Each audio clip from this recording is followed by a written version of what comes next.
Bonsoir à tous. Soir d'info en seconde partie qui reçoit le ministre Serigne Mbacké Ndiaye, président du parti Convergence libérale et patriotique. Bonsoir, monsieur Ndiaye. Bonsoir, Bita. Alors, vous avez suivi l'actualité politique en même temps que tout le monde. Nous en sommes au dépôt des candidatures, des déclarations de candidature et au parrainage également. Sur le déroulement des opérations déjà, quel est votre avis? Alors, mon avis est que les choses se passent très bien, contrairement à ce qui se disait il y a un moment. Vous en souvenez, il y a de cela quelques temps, certains nous disaient oui, il faut boycotter, le parrainage n'était pas bon, il ne fallait pas faire de parrainage, ainsi de suite. Sauf qu'ils ne sont pas d'accord sur ça. Au moment où ils le disaient, ils étaient en train de chercher des parrainages. Oui. Vous savez, Binta, il est indispensable. Mais ils étaient obligés de le chercher. Il est indispensable de faire un parrainage. On ne peut pas laisser chacun, tout le monde, venir déposer. Mais on oublie assez souvent que les élections coûtent de l'argent. Oui. Et c'est l'argent du contribuable sénégalais. On veut s'amuser comme ça avec l'argent du contribuable sénégalais. Quand il s'agit de gestion, on dit oui, il faut bien gérer. Mais quand il s'agit d'élection... Nous sommes en démocratie quand même. Oui, même si nous sommes en démocratie. Ouais. C'est pas parce que nous sommes en démocratie qu'il faut jeter l'argent du contribuable par la fenêtre. Je pense que c'est pas bon. Donc, on constate aujourd'hui que les choses se déroulent très bien. Oui. Jusqu'au moment où nous parlons, il n'y a pas eu de problème. Oui. Ils sont en train de déposer des listes. Un tirage a été fait pour avoir l'ordre de dépôt. Ça se passe très bien jusqu'au moment où nous parlons. Vraiment, croisons des doigts. Cela veut dire tout simplement que, comme je l'ai toujours dit et répété, le Sénégal est une démocratie majeure.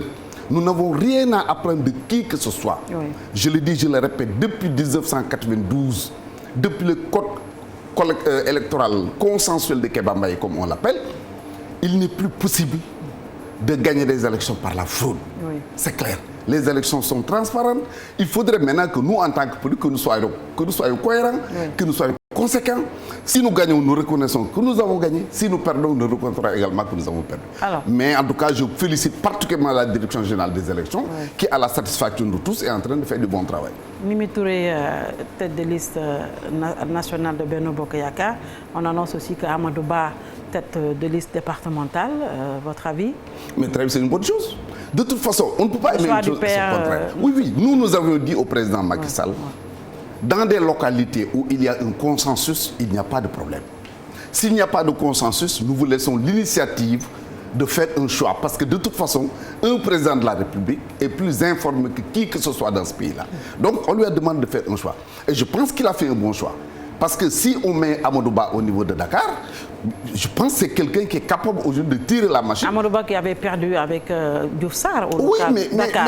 Mais vous savez, des élections locales, oui, vous avez des élections locales n'ont rien à voir avec des élections législatives. Mais c'est quand même des élections. Oui, c'est des élections. Oui. Mais je vous donne des exemples. Au niveau des élections locales, combien de listes parallèles nous avions à Dakar? Oui. Beaucoup de listes. Aujourd'hui, ce n'est pas le cas. Oui. Tout le monde fait bloc autour des candidats que nous avons. D'autant plus que tous sont conscients des enjeux de ces élections-là, de ce qu'il faut faire pour les gagner, pour conserver le pouvoir, pour continuer à stabiliser notre pays. Parce que vous savez, Binta, les défis qui nous interpellent sont énormes. Ce n'est pas des questions de riz, de sucre, de pétrole, même si c'est important. Les défis qui nous interpellent, c'est la sécurité. Nous avons la chance d'être dans un pays qui fait l'exception dans la sous-région. Une sous-région où tous les pays ont déjà brûlé ou sont en train de brûler. Ça, c'est un défi qu'il faut relever. L'autre défi qu'il faut relever, nous venons de traverser le coronavirus. Nous vivons une guerre entre l'Ukraine et la Russie. Oui. Ça nous rappelle nos devoirs. Ça nous montre aujourd'hui que nous devons compter sur nous-mêmes. Oui. Cela veut dire quoi? Cela veut dire que nous devons nous battre aujourd'hui pour atteindre l'autosuffisance alimentaire, pour accepter de consommer ce que nous produisons et de produire ce que nous consommons. Ensuite, nous avons un autre défi. C'est le défi de la stabilité à l'intérieur de notre pays. On ne peut pas avoir des défis aussi importants et nous permettre quand même de vendanger les acquis que nous avons pour notre pays-là. Oui. Je pense que tout un chacun, en tout cas dans le camp présidentiel, j'ose espérer que tous sont conscients des enjeux et comme j'ai l'habitude de dire, s'il y a victoire, on se le partage. S'il y a défaite, il n'y a rien à se partager. Vous êtes quand même, vous savez très bien que ces choix ne seront pas validés par tout le monde. Que ça va créer des frustrations et même des votes sanctions comme on l'a connu lors des locales dernières. Bon, frustration, c'est possible. Oui. Vote sanction, c'est vous qui le dites. Peut-être que ça pourrait créer. Oui. Ça peut arriver, ça peut ne pas arriver. Oui. Parce que quand même, tout ce qui aspire à diriger à être à l'Assemblée nationale, j'estime que c'est des gens aussi conscients, sinon plus conscients que nous de ce qu'il faut faire, ce qu'ils doivent faire. Oui. Moi, je préfère être dernier dans une équipe qui gagne que de faire perdre mon équipe. Oui. Donc tous sont conscients des enjeux. Est-ce que Mimi Touré, c'est le bon choix, Mimi Touré? Ah oui, moi je trouve que c'est le bon choix. Oui. C'est le bon choix, l'essentiel. Parce que vous savez, quand tu diriges une liste à des élections nationales, on ne vous demande pas d'aller gagner partout. On vous demande de coordonner. On vous demande d'impulser, oui. On vous demande d'animer une équipe. Et je pense que Mimi Touré est parfaitement à la hauteur pour pouvoir faire ce travail-là. Et Amadou Ba? Mais Amadou Ba, s'il sera à Dakar, il fera la même chose à Dakar. Oui. Et comme disait l'autre, on gagne partout et le parti gagne partout. Oui. Chacun gagne chez soi et nous gagnons partout. C'est ça l'objectif. Sauf que chacun gagne chez soi et nous gagnons partout. Mais sauf que cette fois-ci, vous allez faire face à vraiment des coalitions, je vais dire, de feu peut-être. Il y a eu Askan Wi, Wallu Askan Wi, la grande coalition, Aar Sénégal. C'est quoi la grande coalition? La grande coalition, il y a des coalitions, il y a une coalition qui s'appelle la grande coalition. Ah oui, d'accord. Bon, oui. Vous savez, il y a Aar Sénégal, il y a Bokk Gis Gis. Oui, Aar, je connais, Bokk Gis Gis, je connais. Oui. Bokk Gis Gis ligué, c'est ça? Oui. Bokk Gis Gis déjà a réussi le cap des parrainages. Mais c'est très bien, ce sont nos frères libéraux. Oui. J'applaudis, je souhaite qu'ils aient de bons résultats. Benno va faire face à des coalitions vraiment à ne pas minimiser. Lesquelles? Je vous ai cité les coalitions. Surtout Yewwi Askan Wi et Wallu. Personne ne s'attendait à ça. Vous savez, je suis, quand même, je le dois dire très honnêtement, que je suis malheureux quand je regarde cette coalition-là. Pourquoi? Oui, voilà. Parce que quand même... C'est Abdoulaye Wade, n'oubliez pas, hein, il n'est pas n'importe qui dans l'arène politique. C'est pourquoi je suis malheureux. Pourquoi? Parce que moi, quand je parle de Wade dans ce contexte-là, je ne parle pas de lui en tant que politique, mais je parle de lui en tant que parent. Parce que ne l'oubliez pas, Wade est mon cousin. Je dis mon père à cause de son âge, mais en réalité, Abdoulaye Wade est mon cousin et il le sait très bien. Moi, je n'aurais jamais accepté, à son âge, que je lui fasse jouer un certain rôle. Vous savez, oui. Il faut oser ou se démettre. Vous voulez accéder au pouvoir, vous voulez aller à l'Assemblée nationale, vous voulez aller assumer des responsabilités. Il faut avoir le courage d'aller se battre, mais il ne faut pas se cacher derrière Abdoulaye Wade quand même pour lui faire jouer un certain rôle. Vraiment, je suis malheureux, très malheureux, et je le dis très honnêtement, quand je vois Abdoulaye Wade qu'on en fasse tête de liste. Mais cette coalition quand même pourrait faire mal à Benno Bokk Yakaar. Pas du tout, justement, cette coalition, pas du tout. Pourquoi pas? Cette coalition, Binta, est en train de se tirer une balle dans la jambe. Je peux vous expliquer. Oui. D'abord, il faut expliquer à vos téléspectateurs comment se passent les élections. Oui, allez-y. On a des listes au niveau départemental et une liste nationale. Je prends un parti, je prends l'APR pour être plus précis. L'APR a des listes au niveau des départements et a une liste nationale. Oui. Les électeurs qui votent dans les départements, à Thiès, à Dakar, à Ziguinchor, à Tamba, un peu partout, après le vote, on additionne l'ensemble de ces voix obtenues par l'APR dans les différents départements du Sénégal, et le total obtenu par l'APR lui donne un certain nombre de députés sur la liste nationale. Vous voyez? Oui. Si il y a une coalition Wallu, comment on l'appelle, Wallu Yewwi, oui. Chacune de ces coalitions-là a une liste nationale. Oui.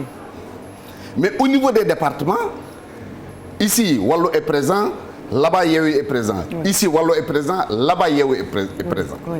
Qu'est-ce que ça donne au finish? Je prends l'exemple du département de Thiès. Si moi je suis militant de Yewwi, mais Yewwi n'a pas de liste à Thiès, Yewwi a désisté au profit de Wallu. Donc moi, en tant que militant de Yewwi à Thiès, j'ai voté pour Wallu parce que Yewwi n'a pas de liste à Thiès. Absolument. Les voix, ma voix que je vote à Thiès, oui. est comptabilisée sur la liste nationale, sur le quota de Wallu. Oui. Donc au finish, je ne vote pas pour mon parti, ni au département, ni sur la liste nationale. C'est quelle sorte d'alliance? Ce n'est pas une alliance. Ça risque de créer des problèmes au sein de cette coalition. Est-ce que vous pensez que le militant du PDS, oui. qui est à Ziguinchor, qui est à Tamba, qui est un peu partout dans le Sénégal, oui. va accepter de voter sur la liste départementale? Je donne un exemple pour Ousmane Sonko, étant entendu que s'il vote pour Ousmane Sonko au niveau départemental, cette voix sera comptabilisée au niveau national également pour Ousmane Sonko. Oui. Alors qu'il a un candidat oui. au niveau national. Oui. Est-ce que le militant va même comprendre? Il ne comprendra rien. C'est pourquoi je vous ai dit qu'il vient de se tirer une balle dans la jambe. Je ne parle même pas des autres considérations. Mais ne serait-ce que pour cette raison-là, mais ils sont en train de ouvrir un boulevard à la majorité présidentielle qui va s'engouffrer pour gagner largement ces élections. Mais il n'y a pas que Wallu et Yewwi, il y a des autres coalitions qui vont faire face à votre Benno Bokk Yakaar. Oui, c'est vrai. Oui. Mais nous ferons tout pour gagner partout. Comme la balance pourrait se pencher de vous savez, on pourrait avoir, il ne faut pas se voiler la face, des élections difficiles à Dakar. On pourrait avoir des élections difficiles à Ziguinchor. Mais en dehors de ça. À Thiès aussi. Mais à Thiès, nous allons rafler la mise. Ah bon? C'est sûr. Que vous on en reparlera dans un mois. Oui. Diourbel. Partout, je te dis, on va rafler la mise. En dehors de ces localités. À Mbacké, ça peut être difficile. Oui, pourquoi? À Mbacké, ça peut être difficile parce que l'électorat de Touba, en grande majorité, est l'électorat du PDS, de Wade. Je ne parle même pas du PDS, mais d'Abdoulaye Wade. Donc ça peut être difficile à Mbacké, mais on est en train de travailler pour gagner à Mbacké. Mais en dehors de ces 3 localités que j'ai citées, dans toutes les autres localités, ça va être raz-de-marée. Oui, mais sauf que pour revenir à Wade, depuis 2019, on a vu ce qui s'est passé. Il a royalement tourné le dos à l'opposition, même aux dernières locales, à la dernière présidentielle. Aujourd'hui, que Wade vienne vraiment s'allier avec Yewwi, il y a déjà des gens qui pensent que ce n'est pas un franc jeu. Je ne sais pas s'il y a franc jeu ou pas. Je ne sais pas si ceux qui le pensent ont raison, ils ont tort. Mais au finish, c'est à l'avantage de Macky Sall. Au moins, ça c'est clair. Pourquoi c'est à l'avantage? Parce que depuis 2012, on n'a jamais vu, Abdoulaye Wade poser un acte qui va à l'encontre des intérêts de Macky Sall. Jamais. C'est pourquoi j'ai dit que ce n'est pas un franc jeu alors. Oui, j'ai dit, je ne peux pas dire moi que ce n'est pas un franc jeu, que c'est calculé, je ne peux pas le dire. Mais le résultat... Wade travaille pour Macky Sall depuis 2012. Non, je n'ai pas dit qu'il travaille pour Macky Sall, mais j'ai dit qu'il n'a jamais posé, il y a une nuance. Parce que travailler pour quelqu'un, ça, vous pouvez vous entendre pour faire ce travail-là. Mais vous pouvez faire un travail dont le résultat est à l'avantage de celui-là. Mais de 2012 à nos jours, tous les actes qui ont été posés par Abdoulaye Wade, rappelez-vous, l'élection de 2019. À un moment donné, Abdoulaye Wade avait appelé même Ousmane Sonko, qui a arrêté sa campagne, qui a suspendu sa campagne électorale pour venir le voir. Qui s'attendait à une consigne de la part de Wade. Qu'est-ce qui s'est passé au finish? Vous avez vu, lors des dernières élections législatives, c'était la même chose. S'il y avait à l'époque cette union, cette coalition, certainement entre toute l'opposition, y compris le PDS, certainement ils auraient gagné à Dakar. Depuis le protocole de Conakry, on a vu que Wade... Bon, moi je ne sais pas s'il y a un protocole de Conakry ou pas. On ne sait pas jusqu'à de Conakry, on ne sait jusque-là pas ce qui s'est passé, mais depuis là, on a vu que Wade, franchement, avait royalement tourné le dos à l'opposition. Mais c'est à l'opposition d'être cohérente. C'est à l'opposition d'être cohérente. Parce que vous savez, Wade sait ce qu'il fait. Mais est-ce que Wade n'est pas venu pour achever ce qui reste de Yewwi ou alors? Puisqu'on ne sait pas. J'aurais applaudi en tout cas. Si c'était le cas, j'aurais applaudi. Parce que de toute façon, Wade avait prédit que les libéraux devaient garder le pouvoir pendant 50 ans. Absolument. C'est sa famille qui est encore là. Donc si par un jeu quelconque, les libéraux parviennent à gagner et à conserver le pouvoir, moi je ne fais qu'applaudir, d'autant plus que, comme je l'ai dit tantôt, nous avons des défis importants qu'il nous faut relever. Sauf que Wade travaille toujours pour son fils, Karim Wade également. C'est au centre de ce que fait Wade. Mais il n'aurait pas tort. Combien de Sénégalais dans la ligne politique ont succédé à leur père, à la tête de leur parti? On en a vu. On en a vu. Nous avons vu aujourd'hui, je prends l'exemple de mon grand frère Jean-Paul Diaz, mais si vous pointez du doigt Barthélémy Diaz, c'est lui qui va dégainer contre vous. Cheikh Bamba Dièye, aujourd'hui secrétaire général d'un parti que dirigeait son papa. Mais la liste est longue. On ne peut pas le reprocher à Abdoulaye Wade. Non, pas du tout. Ceux qui peuvent l'accepter, l'acceptent. Ceux qui ne peuvent pas l'accepter, lui tournent le dos. Mais on ne peut pas le reprocher. D'autant plus que, on ne peut pas dire que Karim Wade n'a pas la compétence nécessaire pour diriger. Personne ne peut le dire. Il a la compétence, il est sénégalais comme vous et moi. Mais si son père pense qu'il doit pouvoir diriger ce pays-là, mais rien n'empêche qu'il travaille pour lui. Moi, je ne peux pas le reprocher. On n'a jamais entendu Karim Wade dire qu'il va être président de la République, sauf que son papa veut lui servir le pouvoir sur un plateau d'argent. On n'a jamais entendu Karim Wade dire... Même si son papa veut lui servir, il ne peut pas. Nous avons, je l'ai dit tout à l'heure, nous sommes dans un pays... Il est dans ses calculs, il est dans ses mais nous sommes dans un pays démocratique où seul le peuple décide de qui doit être président et qui ne doit pas être président. Oui. Wade était candidat en 2012. Oui. Il n'a pas gagné. Oui. Wade était 10 000 fois plus fort que Karim Wade.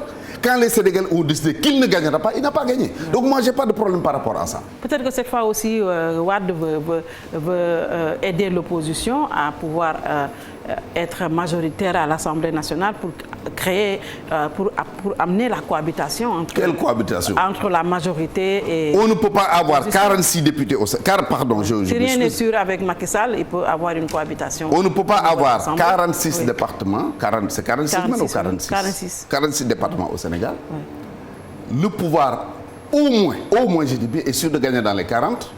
Et qu'il y ait une cohabitation dans ce pays. Il ne faut pas rêver. Ceux qui les même savent qu'il ne peut pas y avoir de cohabitation. Non, pas du tout. Ça, je vous l'ai dit ici, on en reparlera, Inch'Allah. Pas de coalition. En tout cas, au local, vous aviez pensé pouvoir gagner les grandes villes et ce n'était pas le cas. On a perdu, on a reconnu qu'on a perdu. On a été à des élections. Et si on avait une cohabitation, qu'allez-vous faire? Mais rien du tout. Qu'est-ce qu'on a fait? Nous sommes des démocrates. Vous allez accepter? Mais bien sûr. Déjà, vous dites que ce n'est pas possible d'avoir une cohabitation. Mais oui, c'est ma lecture politique. Oui. Moi, je suis sur le terrain. Je ne suis pas un homme qui passe tout son temps dans les... Même si aujourd'hui sur un plateau de télévision, oui. Je ne passe pas tout mon temps dans des plateaux, sur des plateaux de télévision ou dans des salons. Oui. Moi, je suis un homme politique. Je fais le terrain 24 heures sur 24. Oui. Je sais bien ce qui se passe dans... Et même ceux qui le disent, ils le savent très bien. La preuve, beaucoup de coalitions éclatent parce que les gens vous disent je serai premier ou deuxième de la liste nationale. Oui. Mais un leader qui se bat pour être premier ou deuxième de la liste, il est sûr qu'il ne gagnera pas. Oui. Parce que si tu es sûr de gagner, mais il n'y a pas de problème. Tu vas même à la base, au niveau des départements. Ou si tu ne vas pas au niveau des départements, tu es deuxième, troisième, quatrième, cinquième, sixième. Mais regardez toutes les listes. Tous les leaders sont dans les 3 premières places. Cela veut dire ce que ça veut dire. Que si on n'est pas dans les 3 premières places, on ne gagnera pas. Ah ouais. Eux-mêmes, ils le savent. Absolument. Alors, Serigne Mbacké Ndiaye, vous avez entendu lors du dialogue politique parler de la limitation des mandats. Et à l'époque, beaucoup vous avez taxé de vouloir plaider pour une présidence à vie. Alors, on a entendu également récemment le président de la République en parler sur cette limitation des mandats en Afrique. Et tout le monde a dit tout de suite que Macky Sall voulait de façon détournée parler de l'éventualité de son 3e mandat. Je crois que Binta, tu en profites aujourd'hui pour me présenter des excuses. Pourquoi? Parce que c'est toi qui as été la première à parler de mandat illimix, présence à vie, alors que je ne l'ai jamais dit. C'est l'occasion de vous présenter des excuses. Alors, même si je ne les exige pas. Mais vous avez évoqué la limitation des mandats. Non, je dis la non-limitation du nombre de mandats. Voilà. Il ne faut pas limiter le nombre de mandats. Vous savez, dans une démocratie, il faut se battre pour que les élections soient transparentes. C'est réglé au Sénégal, je vous l'ai dit, depuis 1992. Et les dernières élections locales que nous avons vécues ont montré que quand même, le code électoral sénégalais, le système électoral sénégalais sont suffisamment fiables pour nous garantir des élections. En 2012, Abdoulaye Wade a eu une candidature contestée par certains. Mais le peuple a dit, Monsieur le Président, vous avez bien travaillé, vous avez bien fait, mais allez vous reposer. Ça veut dire quoi? Ça veut dire que c'est le peuple qui est souverain. Mais si on fait une limitation, vous avez droit à 2 mandats, à 3 mandats, ça veut dire quoi? Ça veut dire qu'on retire au peuple ce pouvoir qu'il avait. On n'a jamais connu ça au Sénégal, en Afrique. Rappelez-vous, c'est en 1989 que François Mitterrand a fait son fameux discours de la Baule pour imposer à certains pays la démocratie. Nous n'étions pas concernés. Vous avez vu que dans tous ces pays, il y a eu des conférences nationales. Nous n'avons pas eu de conférences nationales parce que nous étions déjà dans la démocratie. Donc c'est à partir de ce moment qu'on a commencé à parler de limitation de mandat. Et en 1992, justement, avec ce code électoral consensuel, on a parlé pour la première fois de limitation de mandat.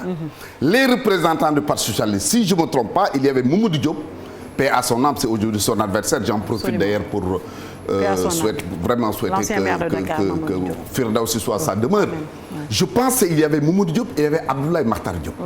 C'est ce jour-là qu'ils ont parlé pour la de limitation de mandat et ils ont dit, bon, puisque vous voulez une limitation, on passe du quinquennat au septennat. Mais, Binta, ces Européens qui essaient de nous imposer cette limitation de nombre de mandats, ils ne se l'appliquent pas. Allez en Allemagne, allez en Grande-Bretagne, allez en Espagne, allez dans tous ces pays, parce que c'est l'appellation qui change. En Allemagne, on ne parle de chancelier. Le chancelier en Allemagne, c'est le président de la République. Au Sénégal, c'est les mêmes pouvoirs. Ce n'est pas limité. Ensuite, quand on élit un président en Occident, on ne lui demande pas de construire des routes. il ne sera pas jugé par le nombre d'écoles construites. Il ne sera pas jugé par l'électrification, ni par l'adduction d'eau. Il sera jugé par d'autres paramètres.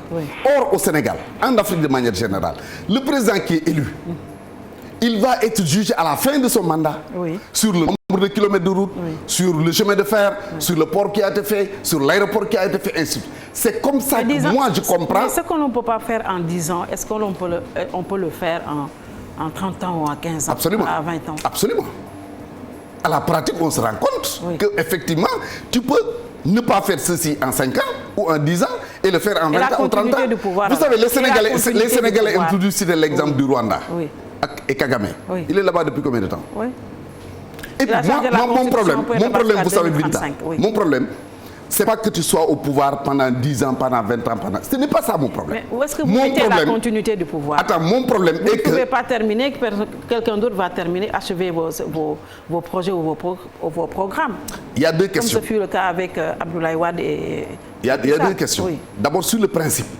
En tant que démocrate, moi, je ne peux pas accepter qu'on retire au peuple ce pouvoir qui lui appartient. Parce que dès lors qu'on dit, bon, le pouvoir, il n'y a que 2 mandats que vous pouvez donner à Binta, vous avez retiré au peuple son pouvoir. Ça, c'est la première question. La deuxième question. Du temps de Diouf, il y avait un projet qui était un de ses plus grands projets. C'était la revitalisation des vallées fossiles. Quand Wade est venu, qu'est-ce que c'est devenu? Sont nombreux les exemples qu'on pouvait donner. Vous commencez un projet, dès que quelqu'un arrive au pouvoir, il change. Donc nos réalités ne sont pas les mêmes que celles des Occidentaux, que ce soit en France, aux États-Unis ou en Allemagne. Nous sommes des Africains. D'ailleurs, c'est pourquoi dans le projet, moi, que je propose aux Sénégalais, je dis qu'il nous faut refonder notre constitution. Avoir une constitution qui tienne compte de nos réalités. Ce n'est pas le cas aujourd'hui. On a pris la constitution française, changé quelques articles, prendre l'article 1 pour en faire l'article 10, ainsi de suite. Mais il nous faut avoir une constitution faite par les Sénégalais pour les Sénégalais. En tout cas, en attendant, lui-même a convoqué le président de la République son référendum en 2016 pour verrouiller la Constitution, pour les mandats. Nul ne peut faire 2 mandats consécutifs. C'est bien cela. En attendant, est-ce que vous allez vous présenter cette fois-ci aux législatives? Vous l'avez fait en 2017. Vous allez vous présenter? Attends, vous parlez de nul ne peut faire plus de 2 mandats. Ça, vous parlez de l'élection présidentielle. Mais Binta, moi, je ne suis pas dans un débat juridique. D'autant plus que... J'ai dit en attendant, Macky Sall a verrouillé les mandats ici au Sénégal à 2. Mais d'autant plus que... Il ne peut faire plus de 2 mandats. Si vous faites allusion à lui, même les constitutionnalistes, ne sont pas d'accord sur la question. Les autres disent oui, il a le droit, d'autres, il n'a pas le droit. Il a droit, il n'a pas le droit. Le moment venu. Juridique, mais moi, je parle de ce que Macky a fait. Il a verrouillé les mandats présidentiels ici au Sénégal à 2. Nul ne peut faire 2 mandats consécutifs. C'est bien cela. Mais moi, je ne rentre pas dans les considérations juridiques pour le moment. Oui, c'est ce qui a été dit. Mais les considérations juridiques, je le dis, je le répète, même les constitutionnalistes ne sont pas d'accord sur il a droit, il n'a pas droit. Absolument. Moi, je n'entre pas dans ce débat qui, en vérité, ne m'intéresse pas. Absolument. Ne m'intéresse pas du tout. Vous n'êtes pas candidat aux législatives? Non, je ne suis pas candidat aux législatives. J'attends la présidentielle de 2024. Inch'Allah. Très bien. Alors, merci beaucoup, Monsieur le ministre. C'est moi qui vous remercie. Vous êtes le président du parti Convergence libérale et politique. Merci d'avoir suivi. Patriotique. Merci d'avoir suivi. Bien le bonsoir.